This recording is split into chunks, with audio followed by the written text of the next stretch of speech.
Members of Congress, I have the high privilege and distinct honor of presenting to you His Excellency Narendra Modi, the Prime Minister of the Republic of India. Thank you.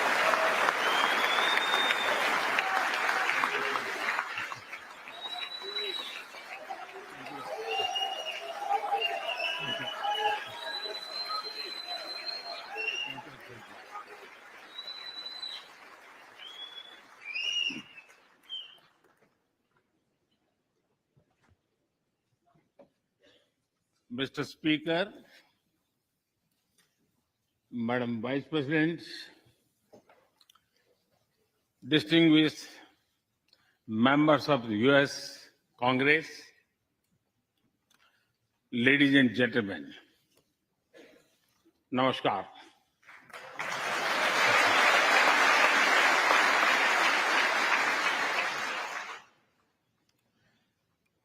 It is always a great honor to address the United States Congress.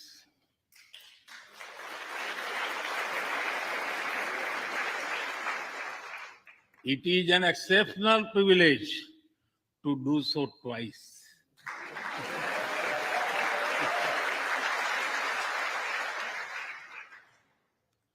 For this honor,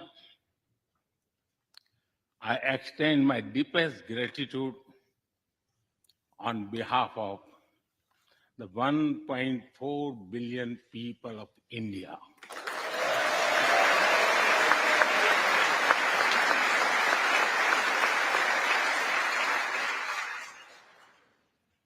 I see that nearly half of you were here in 2016. I feel your warmth as old friends. I can also see the enthusiasm of your new friends in the other half. I remember Senator Harry Reid, Senator John McCain, Senator Orrin Hatch, Elijah Cummings,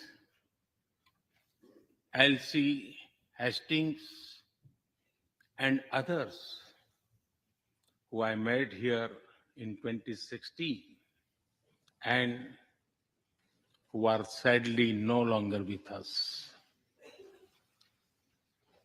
Mr. Speaker, standing here 7 Junes ago, that is the June when Hamilton swept all the awards, I said that the hesitations of history were behind us. Now, when our era is at a crossroads, I'm here to speak about our calling for this century.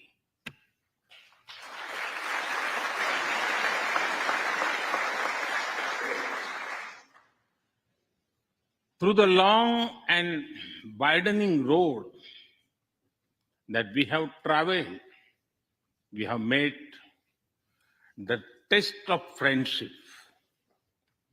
A lot has changed since I came here 7 summers ago. But a lot has remained the same, like our commitment to deepen the friendship between India and the United States.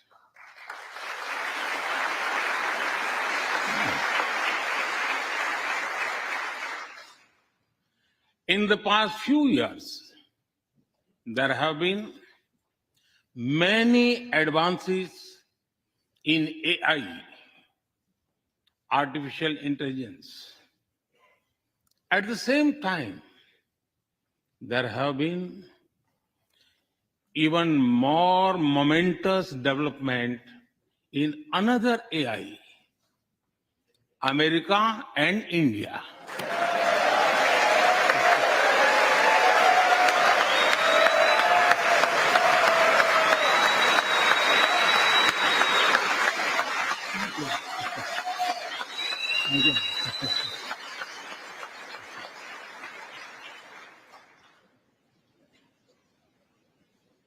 Mr. Speaker and distinguished members, the beauty of democracy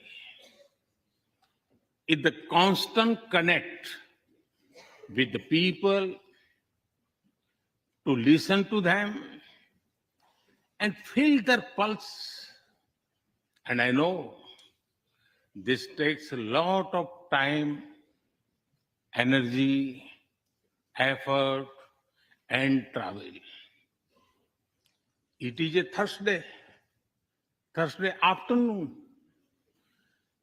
a fly out day for some of you. So I'm grateful for your time.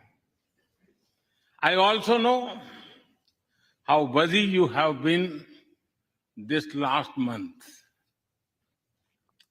Being a citizen of a vibrant democracy, myself, I can admit one thing, Mr. Speaker, you have a tough job.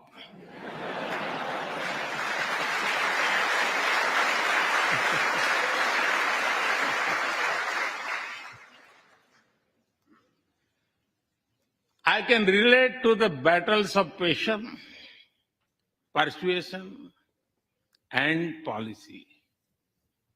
I can understand the debate of ideas and ideology. But I'm delighted to see you come together today to celebrate the bond between world's two great democracies, India and the United States. Thank you.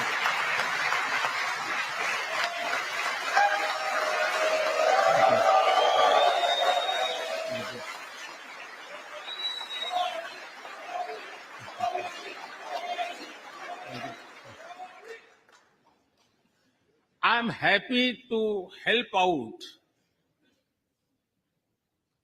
I'm happy to help out whenever you need a strong bipartisan consensus.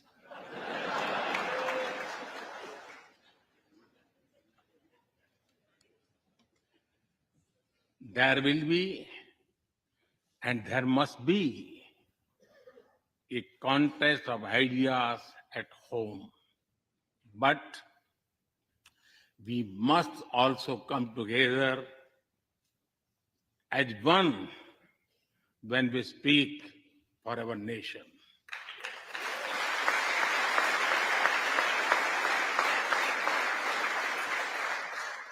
And you have shown that you can do it. Congratulations.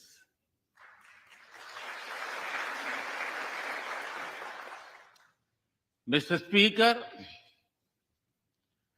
the foundation of America was inspired by the vision of a nation of equal people. Throughout your history, you embraced people from around the world and you have made them equal partners in the American dream.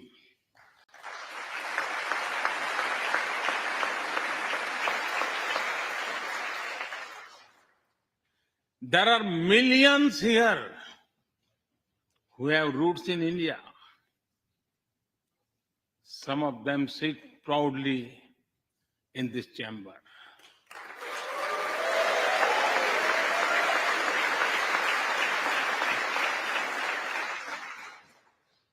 And there is one behind me. who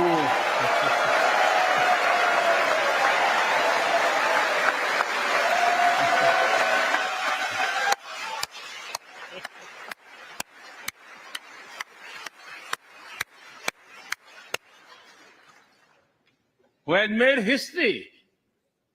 I'm told that the Samosa caucus is now the flavor of the house. I hope it grows and brings the full diversity of Indian cuisine here.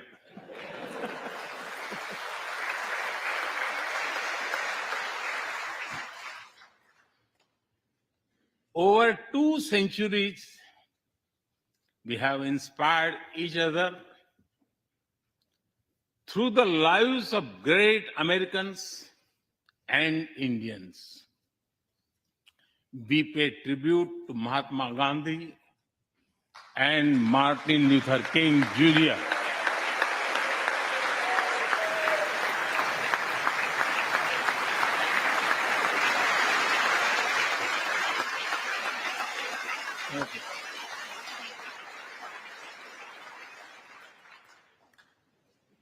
We also remember many others who work for liberty, equality, and justice. Today, I also wish to pay heartfelt tribute to one of them, Congressman John Lewis.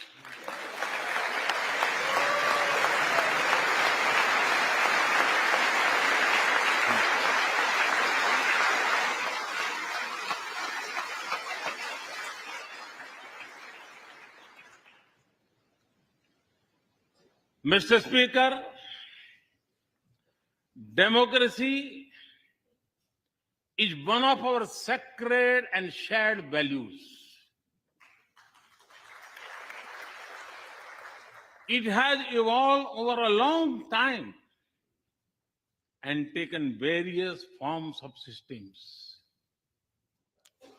Throughout history, however, one thing has been clear. Democracy is the spirit that supports equality and dignity.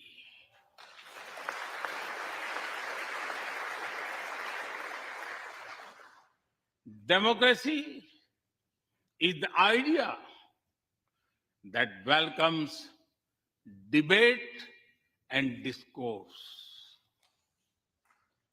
Democracy is the culture that gives wings to thought and expression. India is blessed to have such values from times immemorial. In the evolution of the democratic spirit, India is the mother of democracy.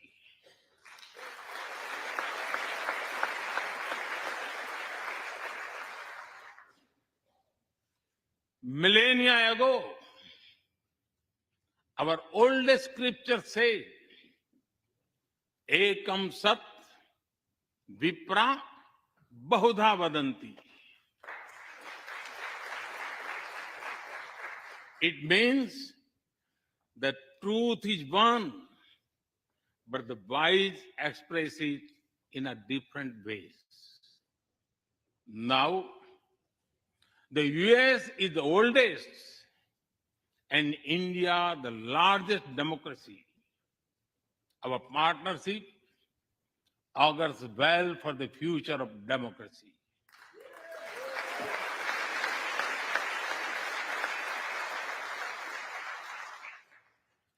Together, we shall give a better future to the world and a better world to the future.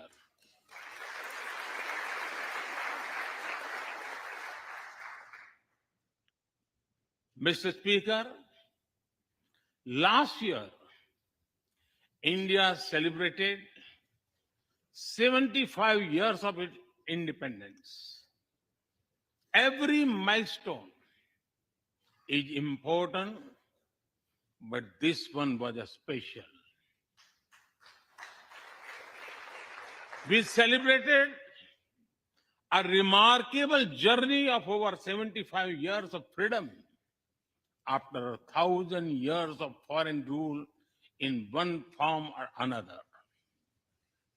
This was not just a celebration of democracy, but also of diversity, not just of constitution, but also of its spirit of a social empowerment, not just of our competitiveness and cooperative federalism, but also of our essential unity and integrity.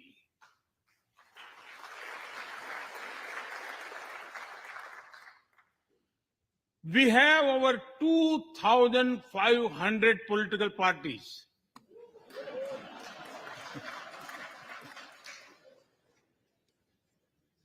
Yes, you heard that right. 2,500. About 20 different parties govern various states of India.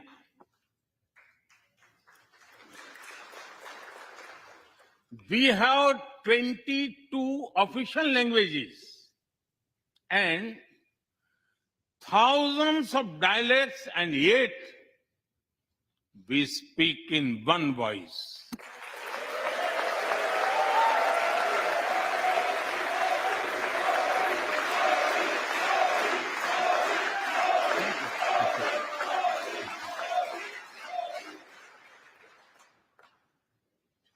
Every 100 miles, our cuisine changes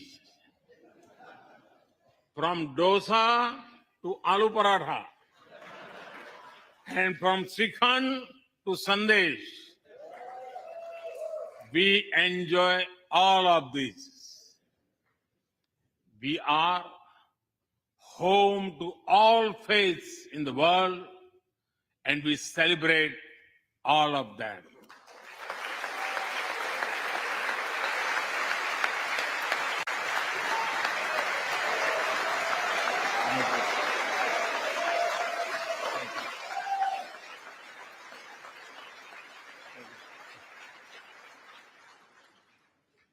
In India, diversity is a natural way of life. Today, the world wants to know more and more about India. I see that. Curiosity in this house too. We were honored to receive over 100 members of the US Congress in India over the last decade.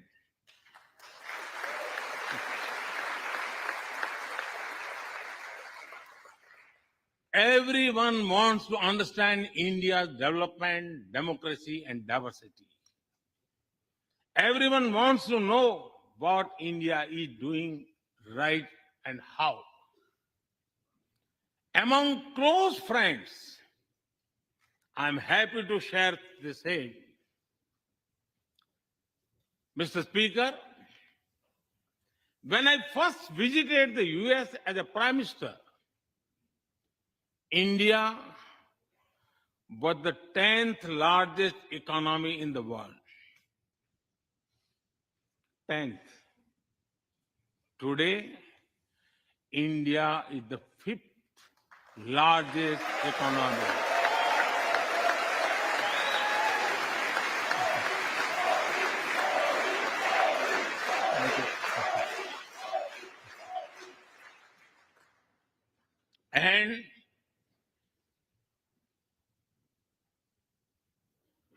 And India will be the 3rd largest economy soon.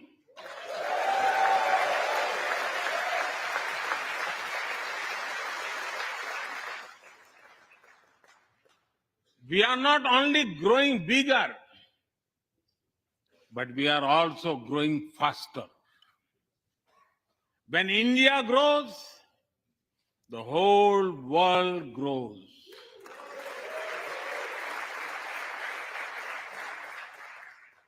After all, we are 1/6 of the world's population. In the last century, when India won its freedom, it inspired many other countries to free themselves from colonial rule.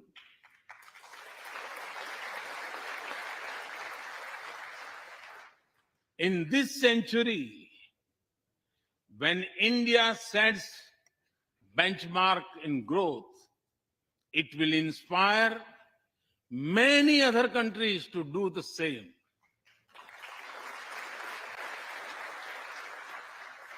Our vision is सबका साथ, सबका विकास, सबका विश्वास, सबका प्रयास. It means together for everyone's growth, with everyone's trust and everyone's efforts. Let me share with you how this vision is translating into action with speed and scale. We are focusing on infrastructure development. We have given nearly 40 million homes to provide shelter to over 150 million people.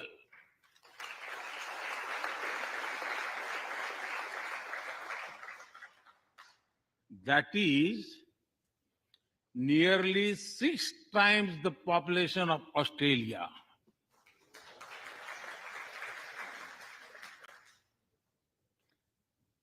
We run a national health insurance program that ensures free medical treatment for about 500 million people.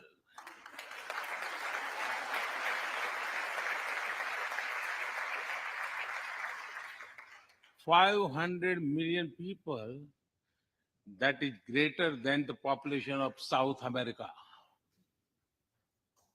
We took banking to the unbanked with the world's largest financial inclusion drive. Nearly 500 million people benefited. This is close to the population of North America. We have worked on building digital India. Today, there are more than 850 million smartphones and internet users in the country.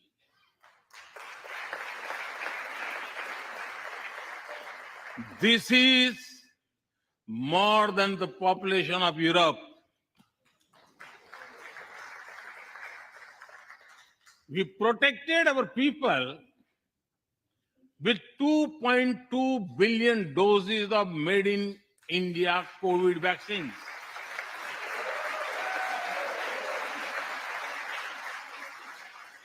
And that too free cost.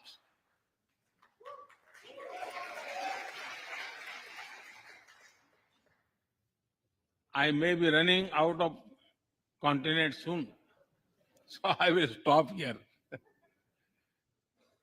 Distinguished members, the Vedas are one of the world's oldest scriptures. They are a great treasure of humanity composed thousands of years ago.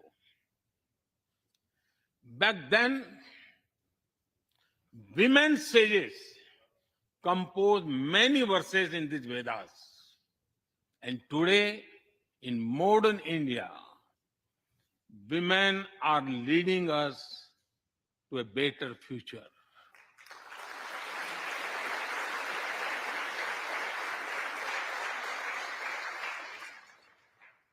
India's vision is not just of development which benefits women.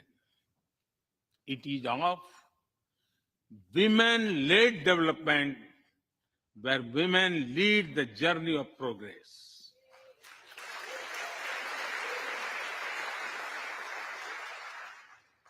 A woman has risen from a humble tribal background to be our head of states.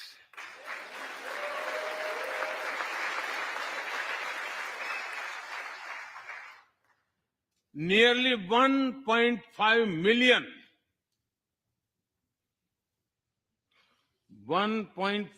million elected women lead us at various levels. And that is of local governments.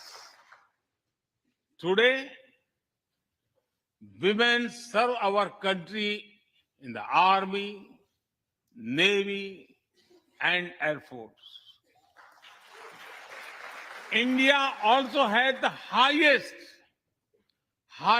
percentage of women airline pilots in the world.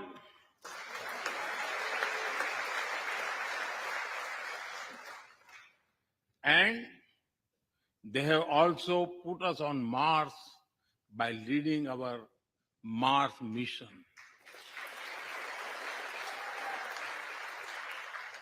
I believe that investigating in a girl child lifts up the entire family. Empowering women transforms the nation.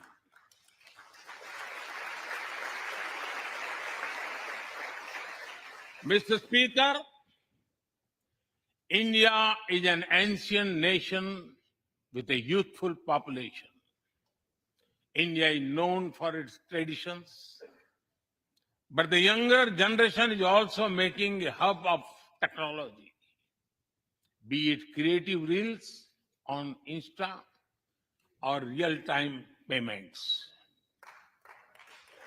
Coding or quantum computing, machine learning or mobile apps, fintech or data science, the youth of India are a great example of how a society can embrace latest technology.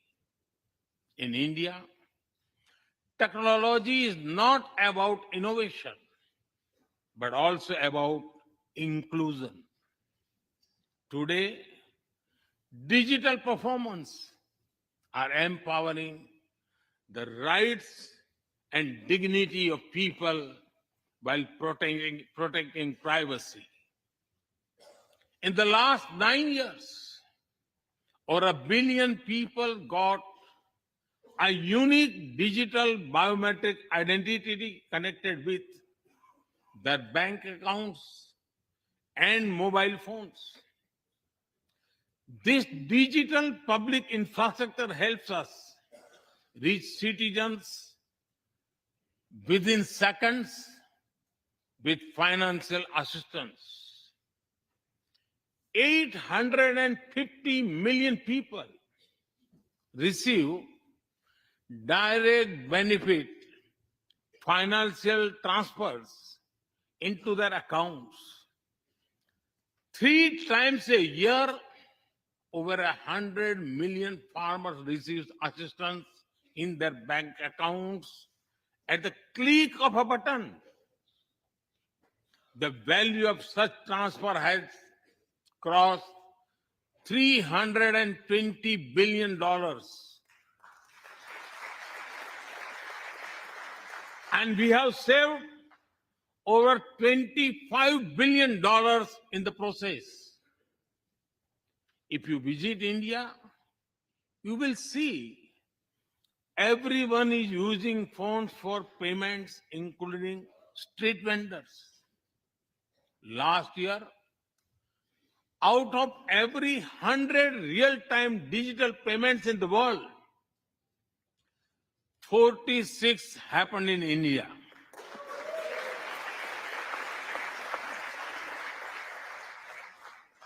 nearly 400,000 miles of political fiber, optical fiber cables, and cheap data have ushered in a revolution of opportunities. Farmers check weather updates, the elderly get social security payments, students access scholarships, doctors deliver telemedicine, fishermen check fishing grounds, and small businesses get loans with just a tap on their phones. Mr. Speaker, a spirit of democracy, inclusion, and sustainability defines us. It also shapes our outlook to the world. India grows while being responsible about our planet. We believe, Mata Bhumihi Putro Aham Prithviya. This means the earth is our mother and we are her children. Indian culture deeply respects the environment and our planet.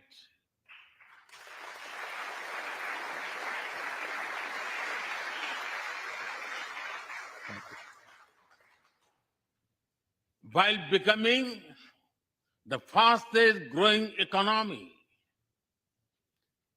we grew our solar capacity by 2,300%. Yes, you have heard right.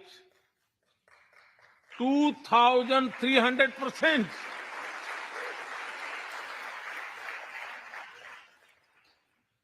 We became the only G20 country to meet its Paris commitment.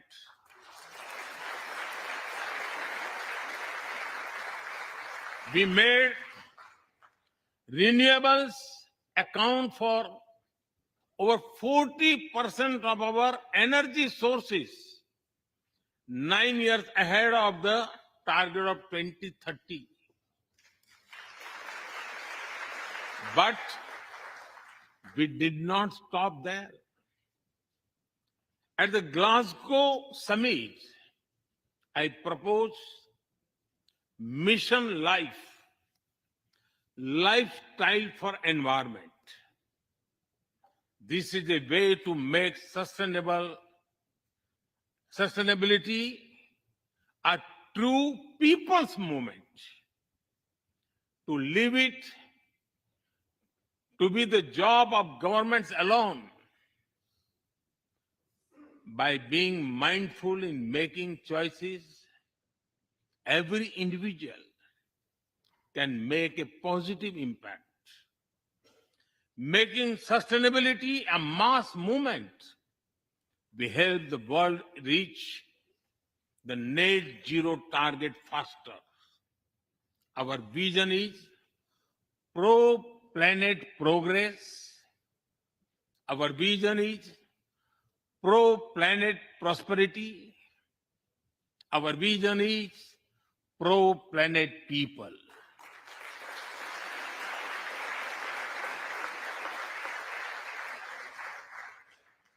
Mr. Speaker, we live by the motto of Vasudhaiv Kutumbakam, or the world is one family.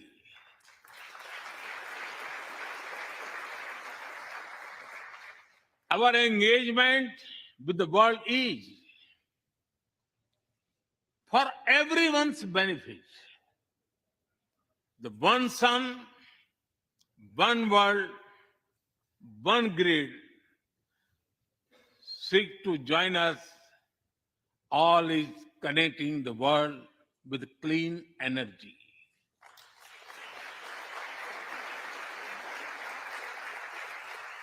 One Earth, One Health is a vision for global action to bring quality health care to everyone, including animals and plants.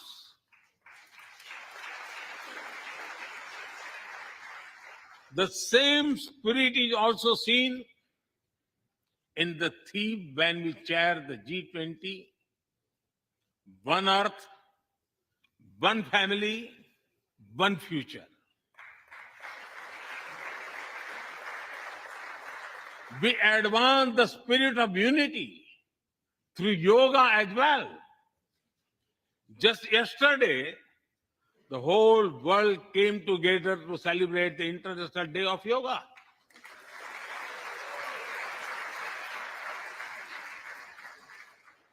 Just last week, all nations joined our proposal at the UN to build a memorial wall to honor the peacekeepers.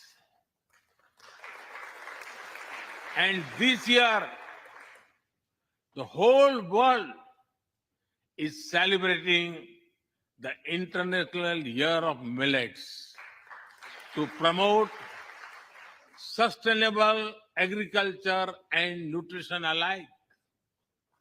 During COVID, we delivered vaccines and medicines to over 150 countries. We reach out to others, being disasters at first responders, as we do for our own. We share our modest resources with those who need them the most.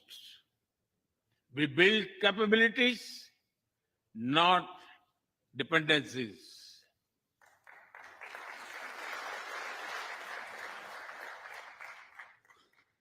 Mr. Speaker, when I speak about India's approach to the world, the United States occupy a special place. I know. Our relations are of great importance to all of you. Every member of this Congress has a deep interest in it.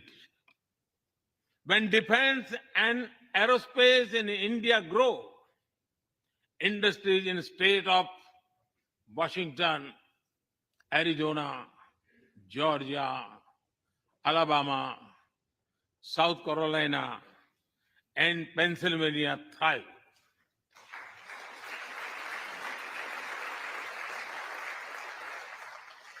When American companies grow, the research and development centers in India thrive.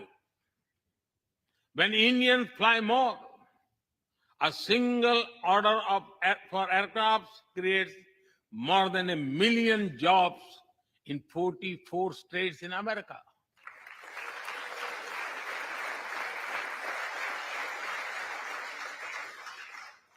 When an American phone makers invest in India, it creates an entire ecosystem of jobs and opportunities in both countries. When India and US work together on semiconductors and critical minerals, it helps the world in making supply chains more diverse, resilient, and reliable.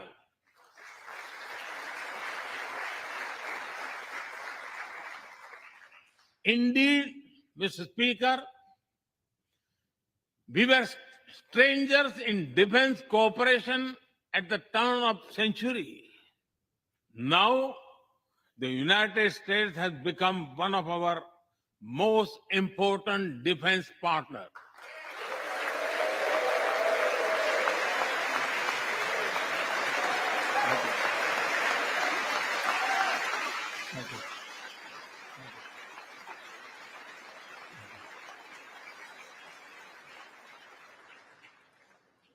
Today, India and the US are working together in space and in the seas, in science and in semiconductors, in startups and sustainability, in tech and in trade, in farming and finance, in art and artificial intelligence, in energy and education, in healthcare and humanitarian efforts. I can go on and go on, but to sum up it, why I would say the scope of our cooperation is endless. The potential of our synergies is limitless. And the chemistry in our relations is effortless.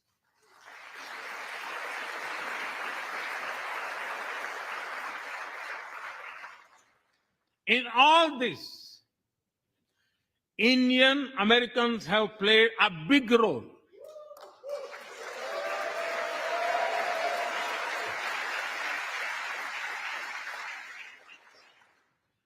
They are brilliant in every field, not just in spelling bee.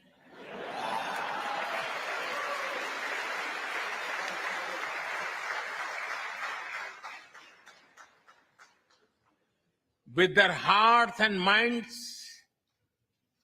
talent and skills, and a love for America and India, they have connected us.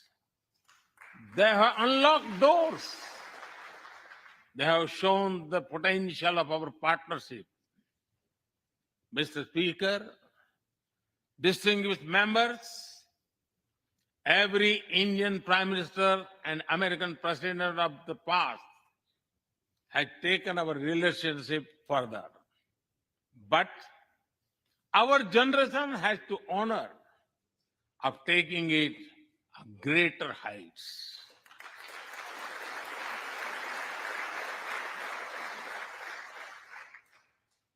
I agree with President Biden that this is a defining partnership of this country because it serves a larger purpose: democracy, demography, and destiny give us the purpose. One consequence of globalization has been to cover over concentration of supply chains. We will work together to diversify, decentralize, and democratize supply chains.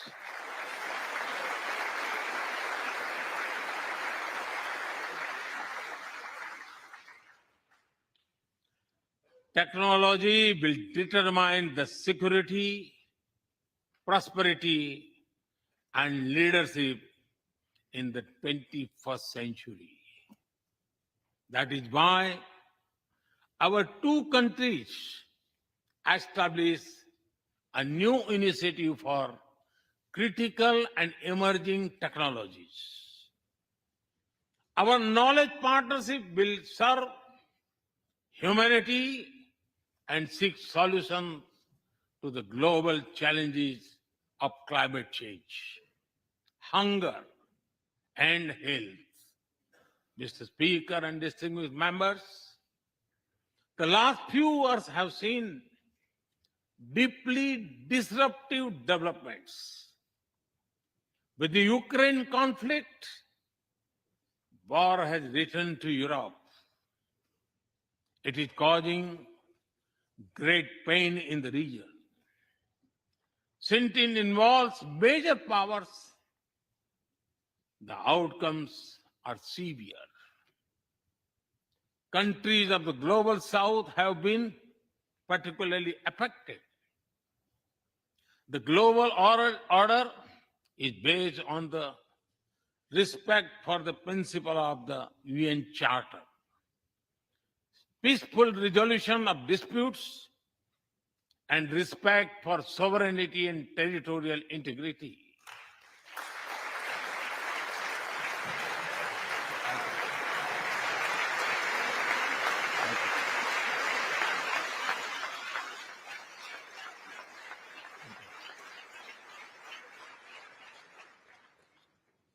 As I have said directly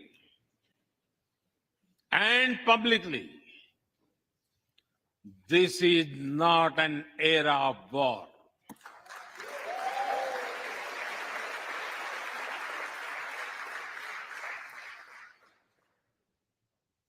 But it is one of dialogue and diplomacy.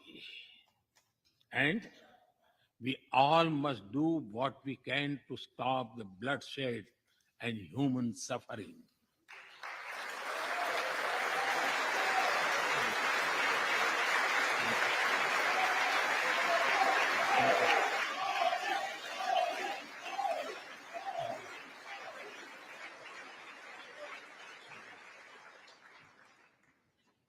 Mr. Speaker,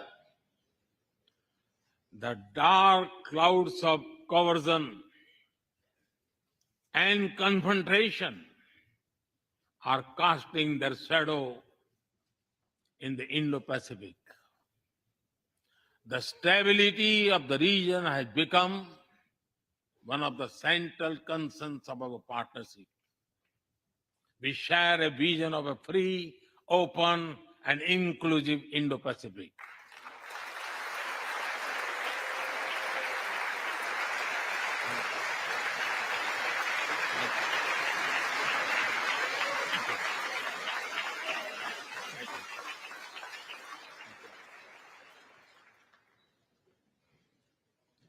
Connected by secure seas, defined by international law, free from domination, and anchored in ASEAN centrality.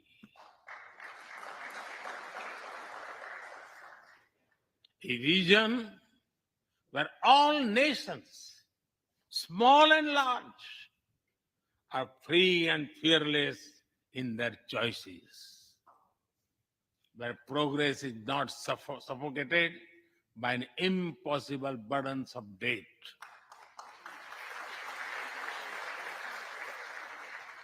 Where connectivity is not leveraged for strategic purposes, where all nations are lifted by the high tide of shared prosperity. Our vision does not seek to contain or exclude, but to build a cooperative region of peace and prosperity. We work through regional institutions and with our partners from within the region and beyond. Of this, Code had emerged as a major force of good for the region.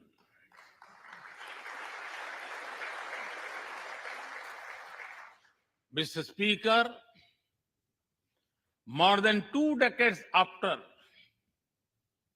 9/11 and more than a decade after 26/11 in Mumbai, radicalism and terrorism still remain a pressing danger for the whole world. These ideologies keep taking new identity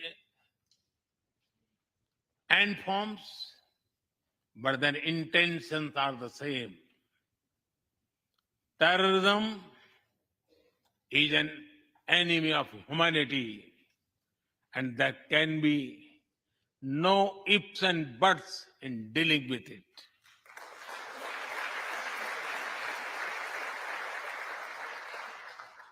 We must overcome all such forces sponsoring and exporting terror.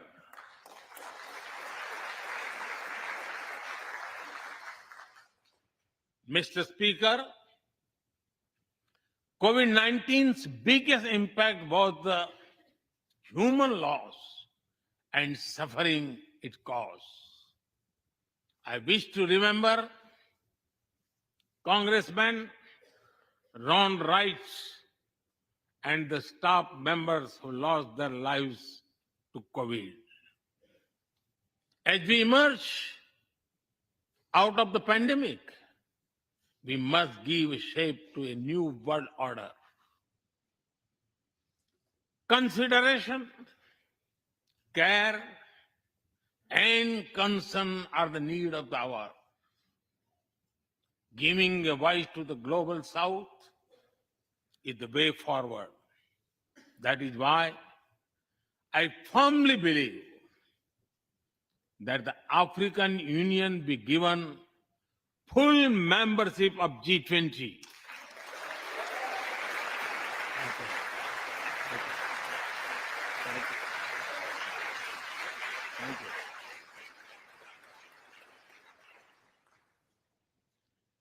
We must revive multilateralism and reform multilateral institutions with better resources and representation that applies to all our global institutions of governance, especially the United Nations. When the world has changed, our institutions too must change, or risk getting replaced by a world of rivalries without rules. In working for a new world order based on international law, our two countries will be at the forefront as partners.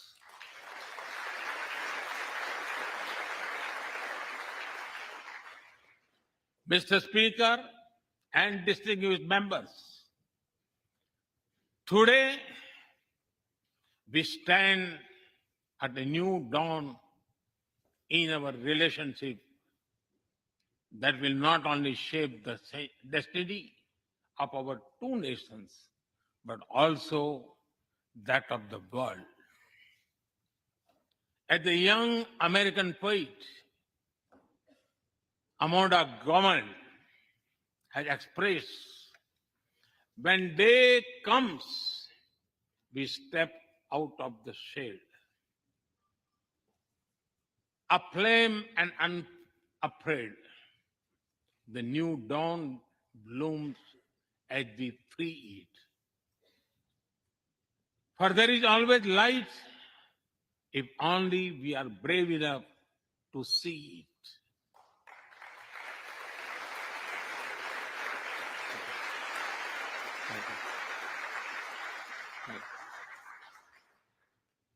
Our trusted partnership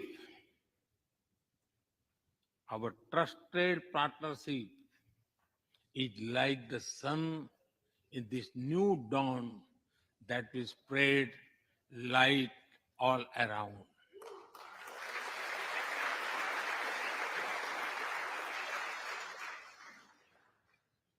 I am reminded of a poem that I once wrote. आसमान में सिर उठाकर, आसमान में सिर उठाकर, घने बादलों को चीर कर, रोशनी का संकल्प ले, अभी तो सूरज उगा है.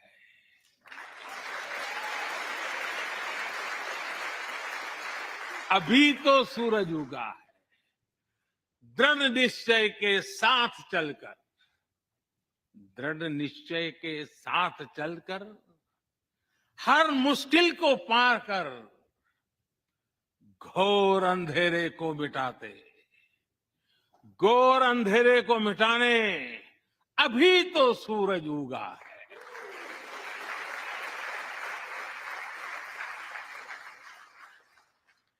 If I were to say it in English, it would be rising its head in the skies, piercing through the dense clouds with the promise of light. The sun has just risen, armed with a deep resolve, overcoming all the odds to dispel the forces of darkness. The sun has just risen.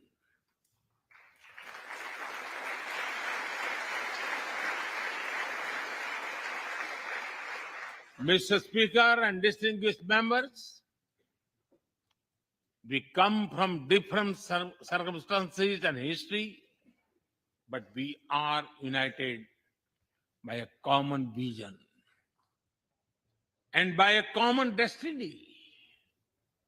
When our partnership progresses, economic resilience increases, innovation grows, science flourishes, knowledge advances, humanity benefits, our seas and skies are safer, democracy will shine brighter, and the world will be a better place. That is the mission of our partnership. That is our calling for this century. Mr. Speaker and distinguished members, even by the high standards of our partnership, this visit is one of the great positive transformation. Together, we shall demonstrate that democracy is better and democracy deliver.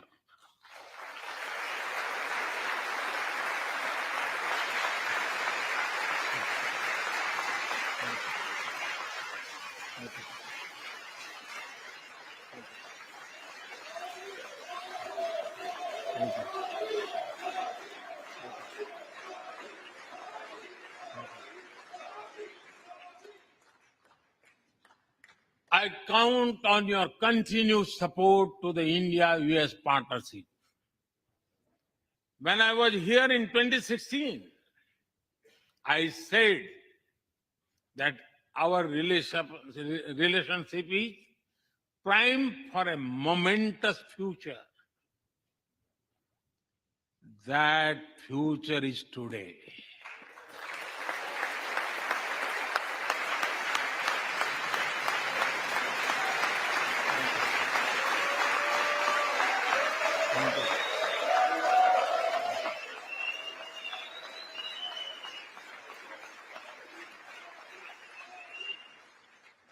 Thank you once again, Mr. Speaker, Madam Vice President, and the distinguished members of this honor. God bless America. Jai Hind. Long live India-US friendship. Thank you.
तो बेहद शानदार सारगर्भित सधे हुए अंदाज में प्रधानमंत्री नरेंद्र मोदी का